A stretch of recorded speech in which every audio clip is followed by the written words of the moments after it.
ஒருவருடைய முகத்தை மட்டும் பார்த்து சொல்லக்கூடிய 10 வகையான நோய் நிலைகள் அல்லது உடல் சார்ந்த பாதிப்புகள் என்னன்றதை இந்த வீடியோவில் பார்ப்போம். ஒரு மருத்துவர் ஒரு நோயாளியின் முகத்தை பார்த்த உடனேயே சில நோய்களை சந்தேகித்து விடுவார். கண், உதடு, தோல் நிறம், முகவீக்கம், முகப்பரு, முகம் மற்றும் கழுத்து பகுதியில் ஏற்படுகின்ற கருமை நிறம், இவை எல்லாமே உடலில் இருக்கின்ற சில நோய் நிலைகளின் அறிகுறிகளை வெளிப்படுத்துவதாக இருக்கலாம். அந்த வகையில் முதலாவதாக கண்ணினுடைய நிறம். கண்ணின் வெண்ணிற பகுதி மஞ்சள் அடைந்திருந்தால் அது கல்லீரல் சார்ந்த பாதிப்பு இருப்பதற்கான அறிகுறியாக இருக்கலாம். இது ஜோண்டிஸ் என்று சொல்லப்படும். இதோடு சேர்ந்ததாக தோல் மஞ்சள் நிறமாகிறது, உடலில் அரிப்புத்தன்மை ஏற்படுறது ஆகிய அறிகுறிகள் ஏற்படலாம். இதற்கான காரணங்களாக இருக்கக்கூடியவை பிலிரூபின் அதிகரிக்கிறது, கல்லீரல் அழற்சி ஏற்படுறது, கல்லீரல் ஏற்படக்கூடிய ஏதாவது நோய் நிலை, கோல்ட் ஸ்டோன் என்று சொல்லப்படுகின்ற பித்தப்பை கல்லினாலே ஏற்படக்கூடிய பாதிப்புகள்.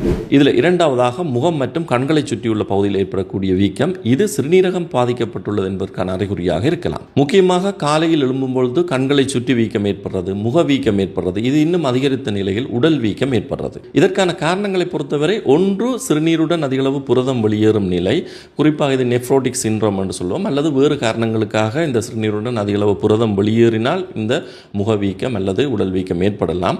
இதில் முக்கியமாக இந்த புரதம் உடலில் இருந்து அதிகளவு இழக்கப்படுவதால் அதிகளவு நீர் எங்களுடைய உடற்கலங்களுக்குள் சென்று இந்த வீக்கத்தை ஏற்படுத்தும். அடுத்ததாக சிறுநீரக பாதிப்பு. சிறுநீரகம் பாதிக்கப்படுறதால எங்களோட உடலில் இருந்து மேலதிகமான நீர் வெளியேற்றப்படுற தன்மை குறைவடைகிறதால உடலில் நீரின் அளவு அதிகரிக்கிறதால இந்த வீக்கம் ஏற்படும். அதே நேரம் ஏற்படுற முகவீக்கம் எல்லாத்துக்குமே சிறுநீரக பாதிப்பு தான் காரணம் என்றில்லை. ஒவ்வாமை தன்மை, தைராய்டு சார்ந்த நோய் நிலைகள், இவ்வாறு ஒவ்வொரு காரணங்களாலேயும் இது ஏற்படலாம். இதில் அடுத்து மூன்றாவதாக கழுத்து மற்றும் முகத்தில் ஏற்படுகின்ற கருமை நிறம். இது அகாந்தோசிஸ் நைக்ரிகன்ஸ் என்று சொல்லப்படுகிறது. உடலில் இன்சுலின் எதிர்ப்பு சக்தி உள்ளதுக்கான அறிகுறியை காட்டுகிறது. இதனால முகம், கழுத்து மட்டுமல்லாமல் அக்குள் பகுதி கருப்படைந்து போறதோட தோல் தடிப்படைஞ்சு இந்த வெல்வெட்டி அப்பியரன்ஸ் என்று சொல்லி வெடிப்புகள் மாதிரியான தன்மை ஏற்படும். இந்த அறிகுறிகள் உடையவர்கள் நீரிழிவு நோயாளிகள் அல்லது நீரிழிவு ஏற்படுறதுக்கான ஆபத்து நிலை, ப்ரீ டயபெட்டிக் ஸ்டேட் என்ற நிலையில் இருப்பவர்களாக இருக்கலாம். PCOS என்று சொல்லப்படுகின்ற பாலிசிஸ்டிக் ஓவேரியன் சிண்ட்ரோம், பெண்களில் ஏற்படுகின்ற ஒரு பாதிப்பான நிலை, இது உடையவர்களாக இருக்கலாம் அல்லது அதிக உடல் எடை கொண்டவர்களாக இருக்கலாம். உடற்பயிற்சிகளை செய்து உடல் எடையை கட்டுப்பாட்டுகள் கொண்டு வருவதே இதை நிரந்தரமாக குறைப்பதற்கான வழிமுறை.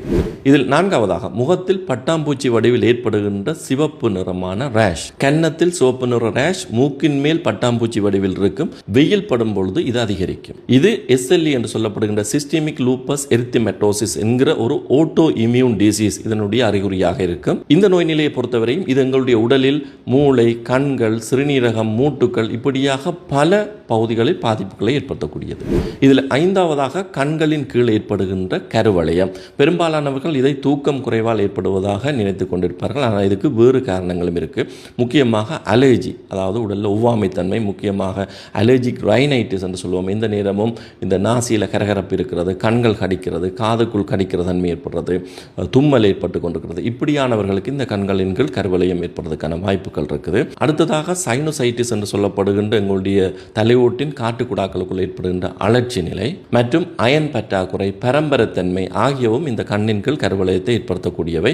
இதில் மிகச் சாதாரணமாக உடலில் நீர்த்தன்மை குறைந்து போனாலும் இந்த கருவளையம் ஏற்படலாம்.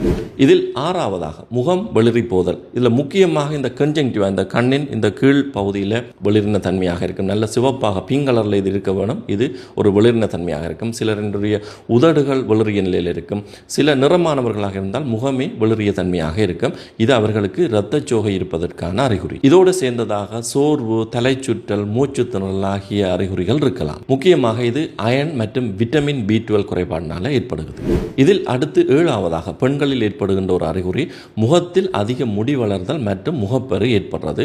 இது PCOS என்று சொல்லப்படுகின்ற பாலிசிஸ்டிக் ஓவேரியன் சிண்ட்ரோம் இதற்கான அறிகுறியாக இருக்கலாம். இதனுடன் சேர்ந்ததாக உடல் எடை அதிகரிப்பு, கழுத்து பகுதியில் கருமைத்தன்மை, ஒழுங்கற்ற மாதவிலக்கு ஏற்படுறது, இப்படியான அறிகுறிகளும் இருக்கலாம். இது அவர்களது உடலில் ஹோமோன்களின் சமநிலையில் ஏற்பட்டுள்ள குழப்ப நிலையை காட்டுது. இதில் எட்டாவதாக உதடுகள் நீல நிறமாகி போகிறது. இது குழந்தைகளில் பார்க்கக்கூடிய ஒரு பிரச்சனை, மிகவும் அரிதாக பார்க்கக்கூடியதாக இருக்கும்.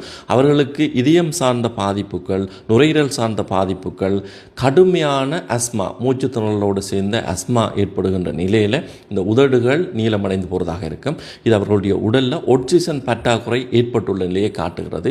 இது உடனடியாக வைத்திய ஆலோசனை பெற்றுக்கொள்ள வேண்டிய ஒரு நிலையை குறிக்குது. இப்படியாக உதடுகள் நீல நிறமாக மாறுறது ஏற்கனவே அவர்களுக்கு இந்த இதய நோய் உள்ளது அடையாளப்படுத்தப்பட்டிருந்தால் அல்லது சுவாசப்பை சார்ந்த பிரச்சனைகள் அடையாளப்படுத்தப்பட்டு இப்படி நீல நிறம் வந்து போகிற தன்மை இருப்பதாக இருந்து அது வைத்தியர்களால் ஏற்கனவே பரிசோதனைக்கு உட்படுத்தப்பட்டு அது சார்ந்த ஆலோசனைகள் தரப்பட்டு இருந்தால் நீங்கள் அதன்படி செயற்பட வேண்டும். ஆனால் திடீரென இப்படியாக நீல நிறமாக மாறும் தன்மை இருந்தால் உடனடியாக அவசரமாகவே நீங்கள் வைத்தியசாலைக்கு செல்ல வேண்டும். அடுத்து 9ஆக மூன் ஃபேஸ், அதாவது நிலவு போன்ற முகம் என்று சொல்லும். அதாவது முகம் பெரிதாகவும் வட்டமான வடிவிலையும் இருக்கும். இது முக்கியமாக குசிங் சிண்ட்ரம் என்று சொல்லப்படுகின்ற ஒரு நிலையில் வரக்கூடியது.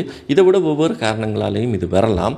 இப்படி உள்ளவர்களுக்கு அதிக உடல் எடை உடையவர்களாக இருப்பார்கள் அல்லது சமீபத்தில் திடீரென உடல் எடை அதிகரிப்பு ஏற்பட்டவர்களாக இருப்பார்கள். கழுத்து பகுதியில் கருமை நிறம் உள்ளதாக இருக்கும். அதோட ஸ்டீராய்டு வகையான மாத்திரைகளை பாவிச்சு கொண்டிருப்பவர்களாகவும் இருக்கலாம். 10வது கண்கள் வெளிநோக்கி தள்ளப்பட்டிருக்கிறது அல்லது வெளிநோக்கி பிதுங்கி இருக்கிறது. இது கிரேவ்ஸ் டிசீஸ் என்று சொல்லப்படுகின்ற தைராய்டு அதிசுரப்பால் ஏற்படக்கூடிய ஒரு பாதிப்பான நிலை. இந்த நிலை உடையவர்கள் உடல் மெலிவானவர்களாக இருப்பார்கள் அல்லது உடல் எடை குறைவடைந்து கொண்டு போகும். அதோடு சேர்ந்ததாக பல்பிட்டேஷன் என்று சொல்லப்படுகின்ற படபடப்பு தன்மை, அதிக வியர்வை ஏற்படுறது, பெண்களாக இருந்தால் அவர்களுடைய மாதவிலக்கு ஒழுங்கற்று ஏற்படுறது, இப்படியான அறிகுறிகளும் இருக்கும். இப்படியான அறிகுறிகள் முகத்தில் இருந்தால் இந்த நோய் நிலைகள் இருக்கலாம் என்பதை சந்தேகிக்க முடியும். ஆனால் பரிசோதனைகள் செய்வதன் மூலமாகத்தான் இந்த நோய் நிலைகள் இருக்கா இல்லையா என்பதை உறுதியாக கூற முடியும். எங்களுடைய முகத்தில் இரத்தோட்டம் அதிகமாக இருப்பதன் அடிப்படையில் உடலில் ஏற்படக்கூடிய பல பாதிப்புகளின் அறிகுறிகள் முகத்தில் பார்க்கக்கூடியதாக இருக்கும். அந்த வகையில் ஃபேஸ் ரீடிங், அதாவது முகத்தை பார்த்தே சில நோய் நிலைகளை சந்தேகிக்கக்கூடியதாக இருக்கும். மீண்டும் உங்களுடைய ஆரோக்கியம் சம்பந்தமான மற்றொரு வீடியோவில் உங்களை சந்திக்கிறேன். நன்றி.